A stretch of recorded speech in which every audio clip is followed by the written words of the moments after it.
Hi there, my name is Jennifer Farley and I'm an author and an illustrator, and I'm here to tell you about a very exciting competition called Re-ImagineNation.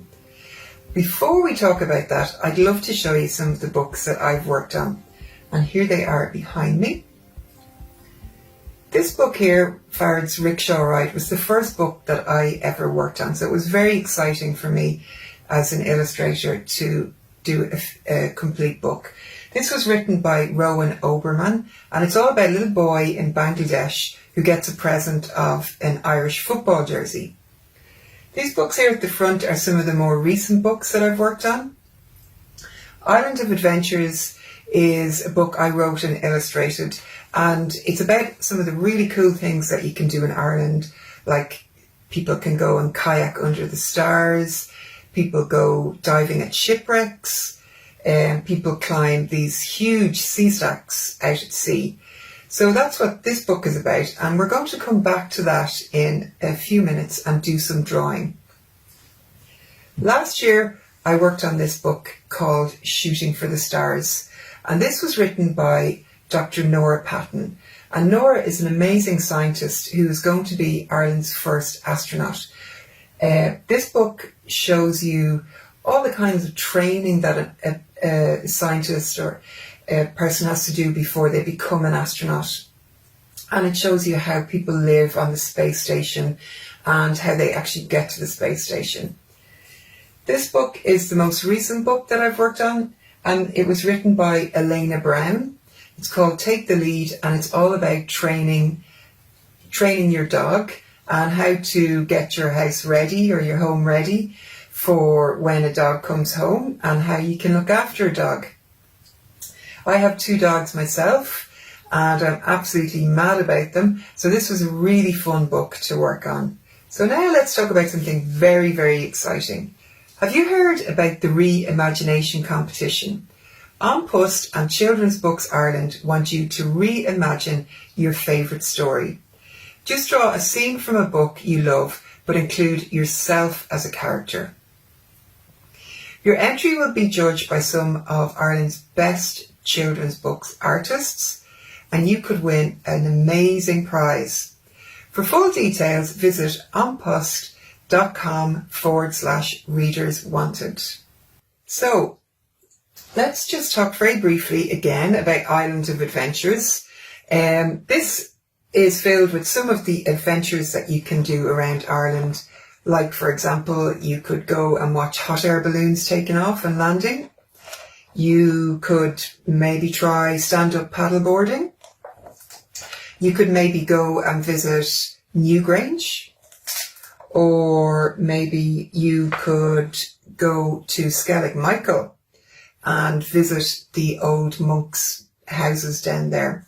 So there's loads of amazing things you can do in Ireland. What I'm going to focus on is this scene here. This is all about scuba diving and visiting a shipwreck. Now, I've never actually been scuba diving myself. I have been snorkeling, which is brilliant fun, really, really good fun. But what I'm going to do is draw a simpler version of this, and I'm going to reimagine that maybe I'm one of the divers, or I'm the diver. And maybe you might like to join in and reimagine yourself in an underwater scene. So let's get started. So we're going to do some drawing now, and let's just talk about the materials that you need. I'm going to use a sketch pad. You might have a sketch pad at home, or maybe some loose pages that you can draw on. I'm going to use a marker, but you might like to use a pencil or a marker or a crayon, a paintbrush. It really doesn't matter what you use. Whatever you have at home that can make a mark is absolutely perfect. Okay, so let's get going with our underwater scene. I'm going to start with the diver first of all, and let's start with the diver's mask. So to draw the mask, it's really simple. I'm just going to draw what looks like a capital letter B on its side.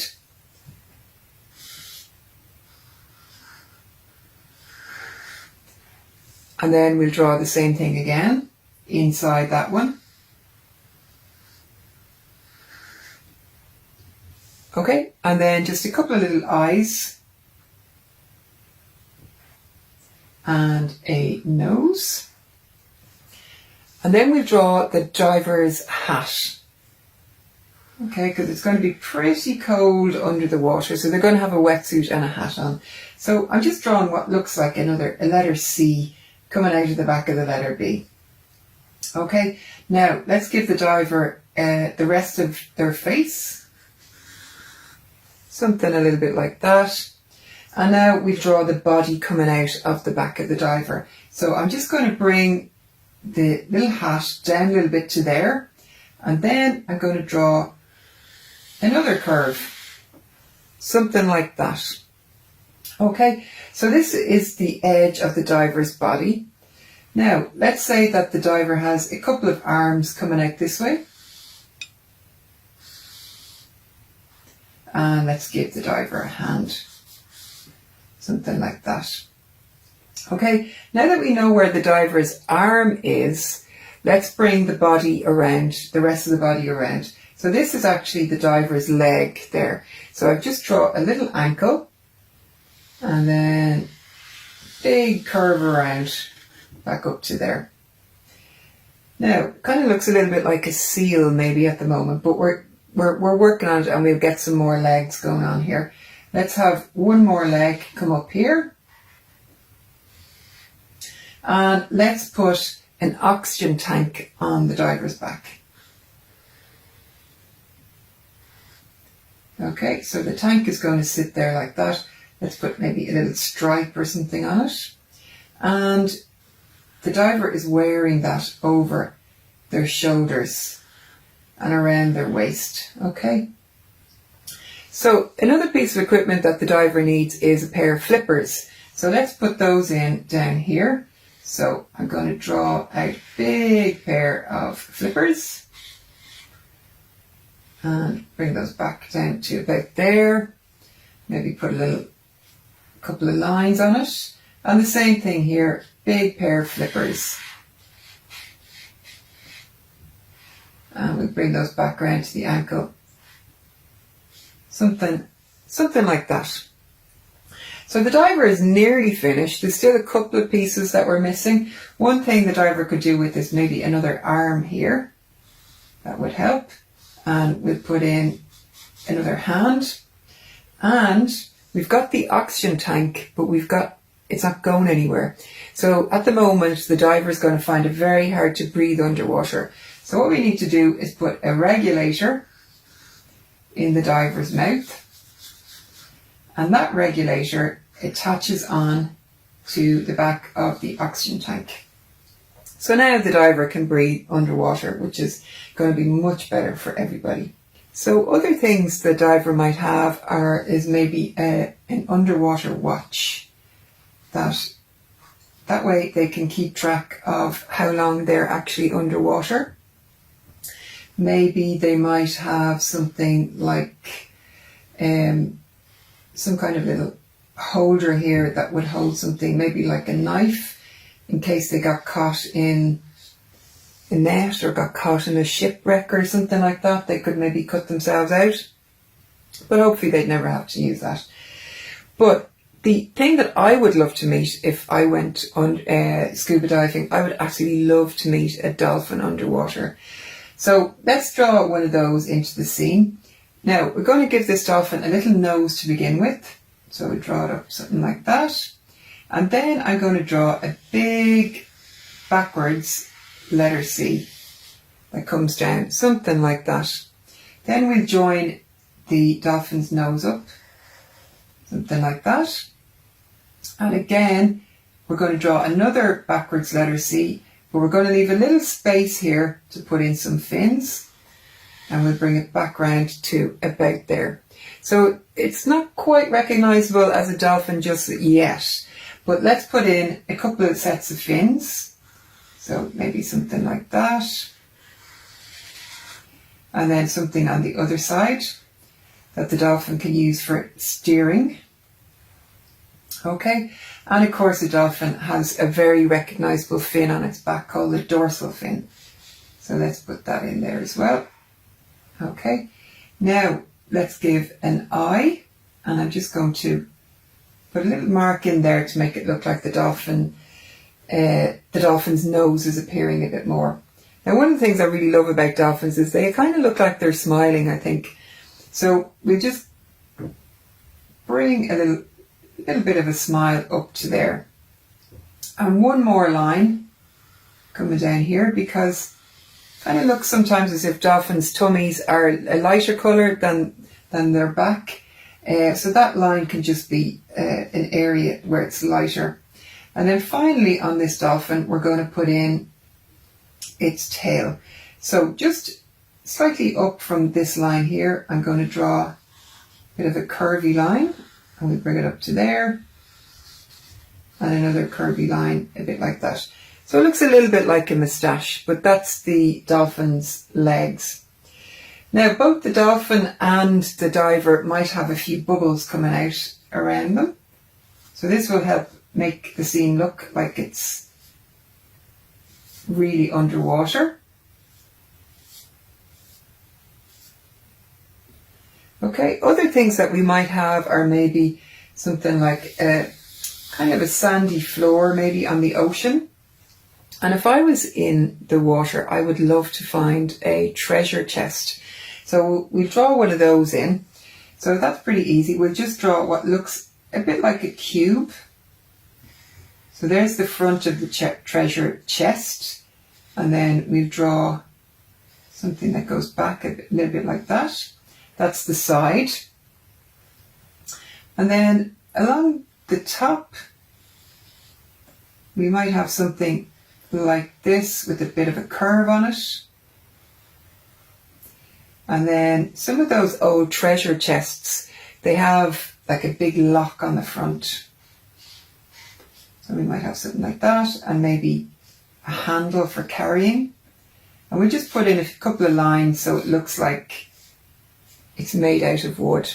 And then importantly, in this treasure chest, we'd have loads of jewels and coins and things like that. So let's put those in. Maybe you'd have a crown, something like that. And there's the back of the chest. So we could draw a few more coins in there, and maybe there'd be a couple of coins out here on the floor, on the sea floor.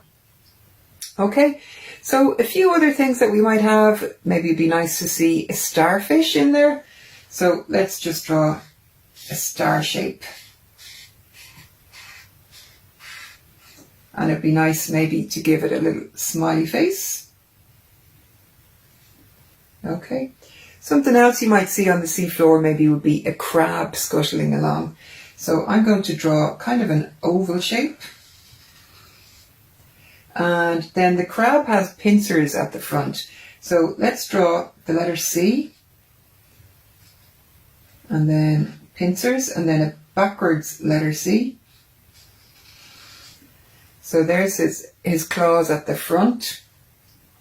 Then we will draw in a couple of legs. And when I say a couple, I mean 6 here is what I'm drawing. I will just make those look a little bit thicker by drawing another line along, something like that. Now it looks maybe a little bit scary at the moment, so I'm going to make him look friendly by giving him a little smiley face. So now I'd be quite happy to meet that crab under the water. Okay, and he's scuttling along there. Now, other things that we could have are, of course, fish. And the great thing about drawing fish is that they come in so many different shapes and sizes and colours. So let's draw maybe a fish up here. I'm going to draw kind of like a moon shape for the front. And then let's give it a tail. Maybe something like that. And an eye, maybe a mouth.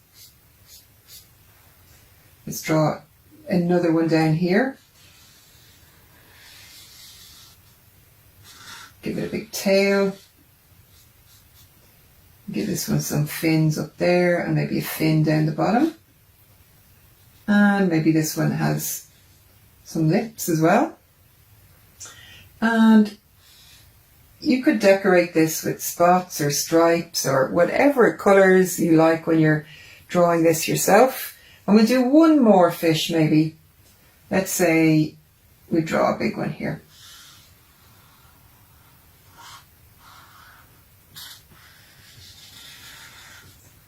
Okay, and we're going to give him a bit of a big lip there. And maybe he actually has a big tooth as well. So give him an eye, and a fin on top, and a fin on the bottom. And a little bit of a pattern. So that completes our underwater scene. I hope you enjoyed drawing along with me. I'd love to see your pictures. I'd love to see what you reimagine in your own drawings.